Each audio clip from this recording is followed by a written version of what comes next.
नमस्ते प्यारे साथियों, आप सभी कैसे हैं। आशा करते हैं कि सभी आप अच्छे होंगे। ठीक है, आज हम बताने वाले हैं रेलवे एनटीपीसी एग्ज़ाम के बारे में। तो जैसा कि आप सभी जानते हैं कि कुछ दिनों में एनटीपीसी की वैकेंसीज आने वाली हैं और बहुत ही अच्छी वैकेंसी आने वाली हैं। ठीक है, तो सबसे पहले आप जानते हो कि एक तो रेलवे की नौकरी सेंट्रल गवर्नमेंट नौकरी है, आपको ऑल इंडिया में पूरे भारत में करने को मिल सकती है जोन के हिसाब से। ठीक है, तो फटाफट टाइम ना ख़राब करते हुए सीधा हम बात पे आते हैं कि यहाँ लिखा है, जैसे मैंने आरआरबी एनटीपीसी, आरआरबी मतलब जानते हैं रेलवे रिक्वायरमेंट बोर्ड, ये भर्ती करता है एनटीपीसी। ये गैर टेक्नीशियंस भर्ती होती है। इस एग्ज़ाम को देने के लिए, इस एग्ज़ाम में बैठने के लिए जो क्वालिफ़िकेशन होती है वो होती है 12th पास। जो बच्चा 12th पास है वो इस एग्ज़ाम को भर सकता है। हाँ, यहाँ पर कुछ वैकेंसीज ऐसी होती हैं, कुछ पोस्टेज ऐसी होती हैं जिनमें ग्रेजुएशन वाले ही छात्र बैठते हैं। ठीक है, तो कुल मिलाकर 12th प्लस ग्रेजुएशन जो बच्चों ने पास कर ली है, जो ग्रेजुएट हैं और जो 12th पास हैं, वो दोनों ही बच्चे इस फॉर्म को भर सकते हैं। ठीक है, तो इसके सबसे पहले इनके पदों के बारे में हम जान लेते हैं। वीडियो को ना छोड़ें, अंत तक वीडियो देखें, बहुत गजब की जानकारी देने वाले हैं। तो जैसे कि एग्ज़ाम समरी क्या है, तो आपको मालूम होना चाहिए जो इसका नाम है एग्ज़ाम का, वो इस एग्ज़ाम को कौन कराती, कौन सी संस्था कराती। तो जो इस संस्था कराती है उसको हम आरआरबी कहते हैं। रेलवे के सारे एग्ज़ाम आरआरबी ही कराती है, जिसका मतलब ये होता है रेलवे रिक्वायरमेंट बोर्ड। ठीक है, जो अगर जॉब रोल की बात करें तो एनटीपीसी में कौन कौन से जॉब होते हैं, कौन कौन सी पोस्टें होती हैं, तो हम देखते हैं कि जूनियर क्लर्क की होती है। ठीक है, कंपेस्ट अकाउंटेंट्स क्लर्क की होती है, और जूनियर टाइम कीपर की होती है। उसके बाद ट्रेन क्लर्क की होती है, कॉमर्शियल टिकट क्लर्क जो टिकट वगैरह काटते हैं, ठीक है, उनकी होती है। ट्रैफिक असिस्टेंट्स जो ट्रैफिक को देखते हैं कि भाई सारा काम ड्राइवर थोड़ी करता है वहाँ। तो प्लेटफार्म पर कैसे भीड़ को नियंत्रित किया जाएगा, क्या प्लेटफार्म है, किस गाड़ी को कहाँ पे लाना है, तो जितनी भी ट्रैफिक है रेलवे की वो सभी जो है ये देखते हैं। उसके बाद गुड्स गार्ड्स होते हैं, जो रेलवे का सामान होता है पड़ा होता है उसका रख रखाव के लिए। उसके बाद सीनियर टिकट क्लर्क भी होते हैं, और फिर लास्ट में आता है स्टेशन मास्टर और स्टेशन मास्टर, जिसके अंडर में पूरी वो एरिया, पूरा प्लेटफार्म, पूरी स्टेशंस होती है। ठीक है अरे बच्चों, तो इतनी बात समझ में आ गई आपको। अगर जॉब लोकेशन की बात करें तो अक्रॉस इंडिया, पूरे इंडिया में आप इसको कहीं पर भी, मतलब जहाँ जहाँ तक पटरियाँ बिछी हैं, मेरे कहने का मतलब वहाँ किसी भी प्रांत में आपकी ज्वाइनिंग हो सकती है। ठीक है, उसके बाद इसकी क्वालिफिकेशंस जो होती only 12th pass plus any of graduates, जो ग्रेजुएट्स हैं वो भी डाल सकते हैं। अगर हम इसकी एज की बात करें, ठीक है, कि इसमें एज क्या रहने वाली है, तो एज जो है इसमें क्या रहेगी,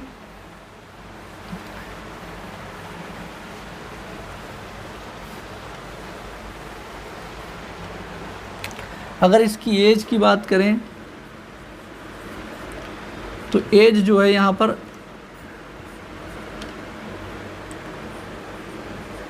18 to 30 रहती है, कन्फर्म होता है। ठीक है, मतलब कुछ पोस्टों के लिए तो यहाँ पर कम हो सकती है, अधिक भी होती है। कुछ पोस्टें जैसे स्टेशन मास्टर वगैरह की, वहाँ पर हम 33 कर लेते हैं, 33 भी रहती है।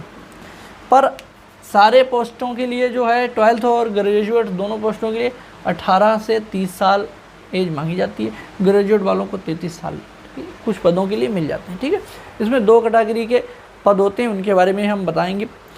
फिर अगर बात इसके पिछले एग्ज़ाम की करें तो इसका पिछला जो पेपर हुआ था, एग्ज़ाम वैकेंसीज आई थी, वो 2019 में आई थी और काफ़ी आई थी।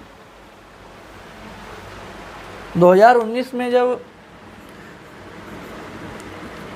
2019 में एनटीपीसी की वैकेंसीज आई थी तो वहाँ पर 35,000 वैकेंसीज थी, 35,000 वैकेंसीज थी, 35,000 वैकेंसीज थी, और लगभग 50 लाख फॉर्म पड़े हुए थे वहाँ पर।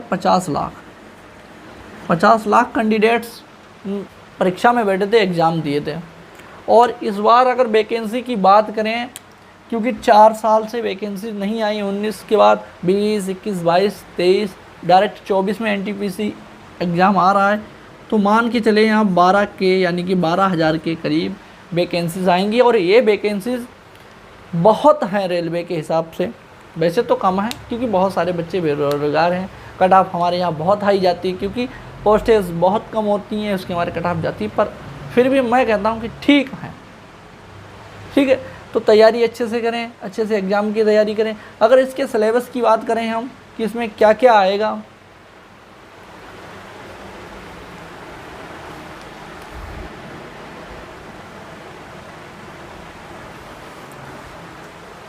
तो यहाँ पर अगर एग्ज़ाम की बात करें, एग्ज़ाम के पैटर्न की बात करें कि इसका सिलेबस कैसा रहेगा, तो बच्चों देखो इसका एग्ज़ाम का सिलेबस जो होता है इसमें 3 चीज़ें खासकर आती हैं। पहला हमारा आता है मैथ, ठीक है, पहला मैथ्स आता है, फिर रीजनिंग आती है, रीजनिंग आती है और उसके बाद जीके आता है। तो मैथ के जो क्वेश्चंस आते हैं वो 30 क्वेश्चंस आते हैं, रीजनिंग के भी 30 क्वेश्चंस आते हैं, मैथ और इसके 30 क्वेश्चंस आते हैं, 30 क्वेश्चंस आते हैं, और 40 क्वेश्चंस जो होते हैं जीके के आते हैं। टोटली ये जो होता है 100 क्वेश्चंस हो जाते हैं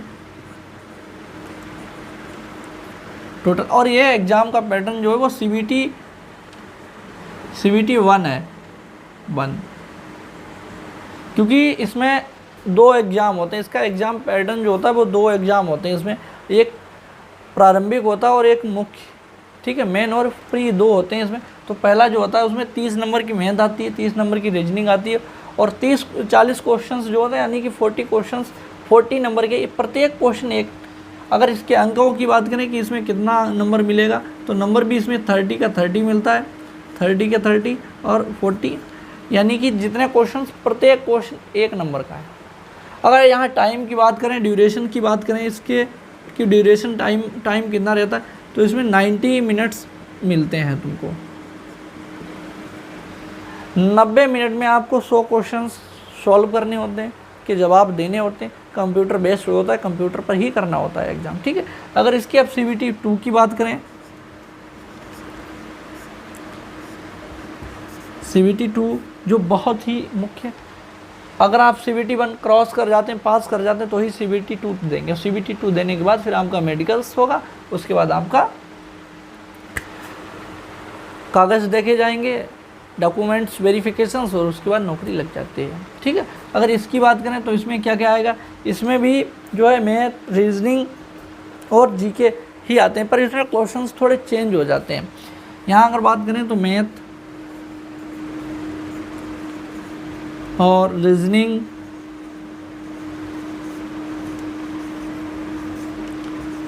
और जीके, तो यहाँ पर मैथ के जो क्वेश्चंस हैं वो आपके आते हैं 35,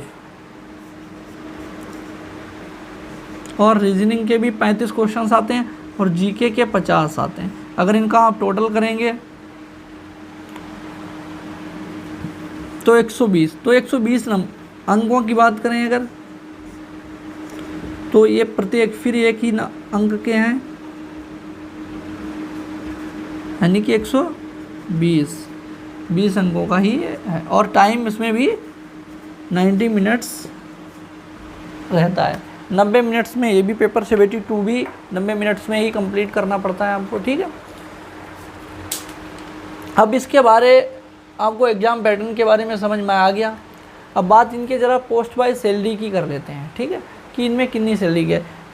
पर हम इसके लिए एक नेक्स्ट वीडियो बनाएंगे, पर लगभग इसमें बता दे रहे हैं कि इसकी सारी पोस्टों को हम 2 कैटेगरीज में बांटते हैं। 1 कैटेगरीज की जो पोस्टें होती हैं उनमें 21,000 से लेकर, ठीक है, 35,000 तक सैलरी मिलती है। और इसकी जो दूसरी कैटेगरी है NTPC की, ठीक है, जो उसमें कुछ पद होते हैं जो ग्रेजुएशन के लिए, उसमें 35,000 से लेकर 60,000 तक सैलरी हमको मिल जाती है। तो बहुत अच्छी खासी सैलरी मिलती है। तो हम सभी बच्चों से कहेंगे सारे बच्चे इसको फॉर्म को भरें। फॉर्म की फ़ीस जो होती है वो 500 रहती है। और जो बच्चे एग्ज़ाम देते हैं, ठीक है, पिछली बार तो ऐसे ही हुआ था कि जिन बच्चों ने एग्ज़ाम दिया था उनकी फ़ीस रिटर्न भी कर दी गई थी, 500 वापस कर। जो बच्चों ने एग्ज़ाम नहीं दिया उनकी फ़ीस नहीं दी गई, पर जिन बच्चों ने एग्ज़ाम दिया था उनकी फ़ीस वापस कर देती है रेलवे। ठीक है। तो अगर वीडियो अगर अच्छी लगी हो तो लाइक ज़रूर करें, सब्सक्राइब हमारे चैनल को ज़रूर करें, ताकि हम अच्छी से अच्छी जानकारी आपको देते रहें। और जल्द ही हम इसके कट ऑफ के बारे में बनाएंगे। कई बच्चों ने पूछा था कि ग्रुप डी में कट ऑफ कितनी जाएगी, तो कट ऑफ की रेलवे के सारे एग्ज़ामों की कट ऑफ और पेपर कैसा आएगा, कैसे तैयारी करनी है, इसकी जल्द ही हम एक वीडियो बनाकर डालेंगे। तो हमारे चैनल को देखना ना भूलें। ठीक है। जय हिंद साथियों।